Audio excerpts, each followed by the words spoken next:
Hey guys, welcome back. So today we're gonna find the units for K, our rate constant. Let's go back a little bit. We have an equation called the rate law equation, and it's the equation. The rate law equation is the equation that relates the concentration of the reactants to the rate of the reaction. Okay, I'm sure from your introductory lecture you were told that there are four factors that affect the rate of reaction, and concentration is one of them. So now we want to find out how the initial concentration of the reaction affects the initial rate of reaction. So we have a rate law. Let me write my example here. So we have this chemical equation. We have this reaction occurring. So our rate law for this reaction will be rate equals to K times the concentration of A times the concentration of B. Okay, let me just say this is 2 here. Okay, it's going to be 2 here. So this is the rate law equation for this reaction. So this reaction, we have, okay, this is the constant, the rate constant, and we need to find the units for the rate constant later on.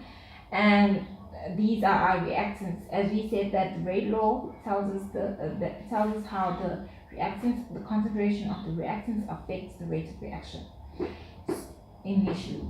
So we have this exponent here means the rate, the reaction order. So it is the reaction order and tells us how it affects the rate, how this reactant affects the rate of reaction. So this tells us that this here tells that the reaction, it is the whole reaction is second order in the concentration of B, and it is first order in the concentration of A. And okay, let me remove this 2. So now you understand. So we're using the stoichiometry here. So the stoichiometry for A here is 1 and for B is 2. So that is why we have 1 here, invisible 1 here, and invisible 2 here. But that is not always the case. Practically, okay, as I told you that these numbers here, these exponents here are our reaction orders. So it tells us how the concentration of each reactant affects the rate of reaction, the initial rate of the reaction.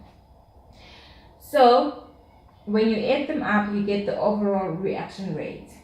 But it's not always the case that we use the stoichiometry as exponents, as the reaction orders.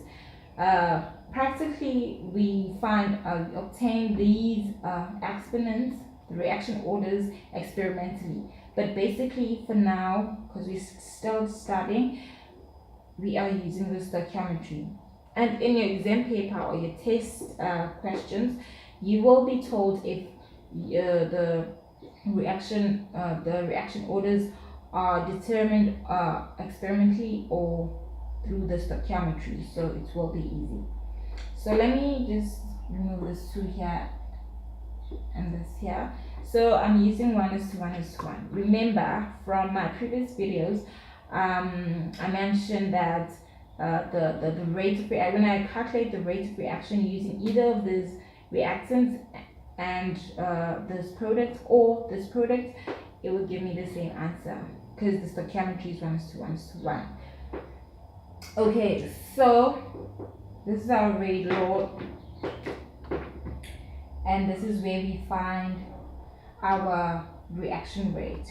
Our rate constant K.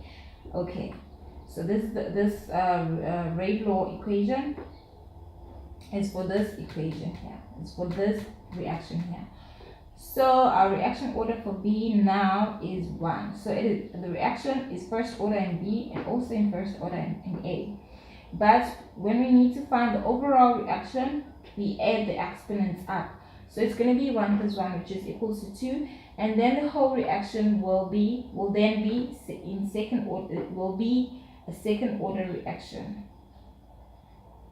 Second order reaction.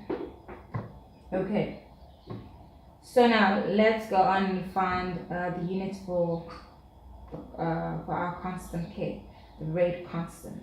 So remember, the units for rate are, the units for rate, let me just write like this, is equals to molarity per second, using my previous video. And this here also means that the rate is equals to molarity over a second. Okay, if you look back to my videos, you'll find out why it is like this. Because I'm writing it like this because most of y'all may not understand why we write molarity per second like this.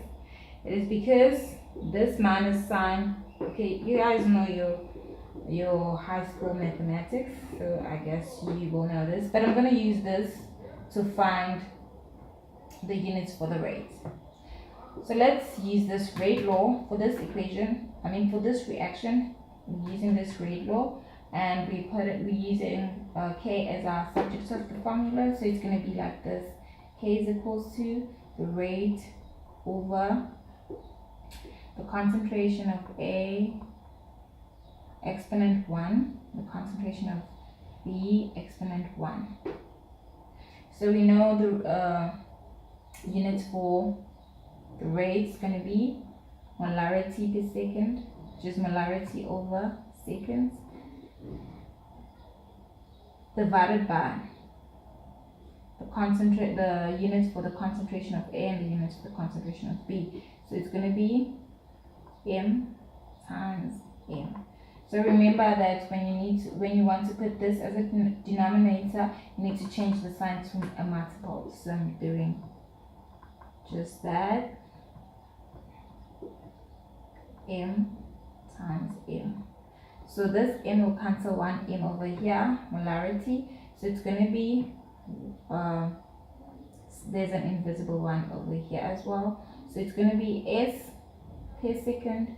It's going to be per second multiplied by per molarity. So you know, when they told you that the rate law equation is second order, okay, the reaction is second order reaction, and you know that the rate constant, the units for the rate constant is per second per molarity. What if, okay, let me do another example. I'm gonna just pause the video and then I'm gonna do the other example.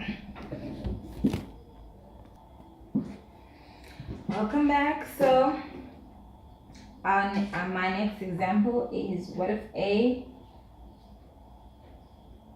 decomposes to form B and C?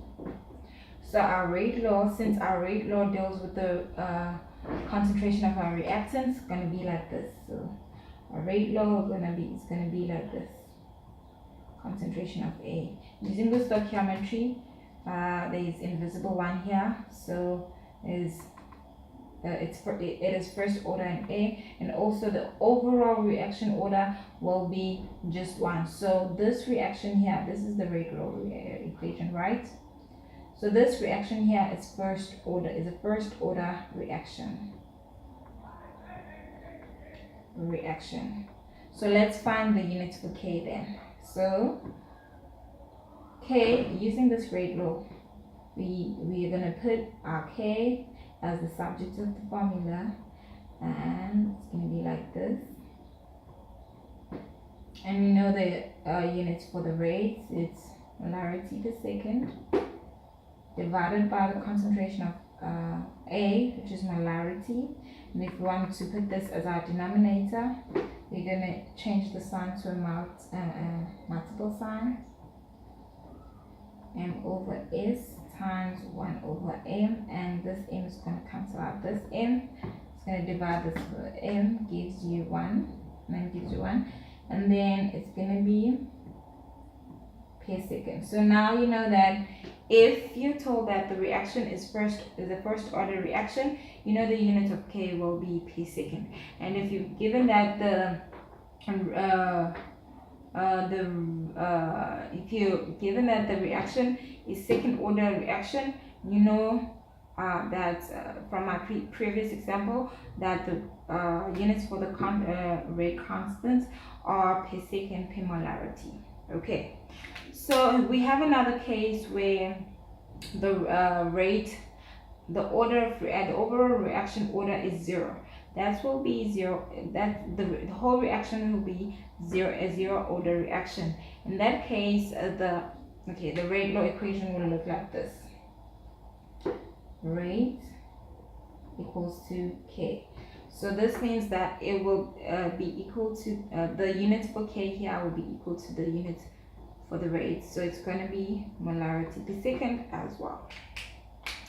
Thank you guys for watching. Hope this was useful enough to you, and please keep watching my other videos. Thank you.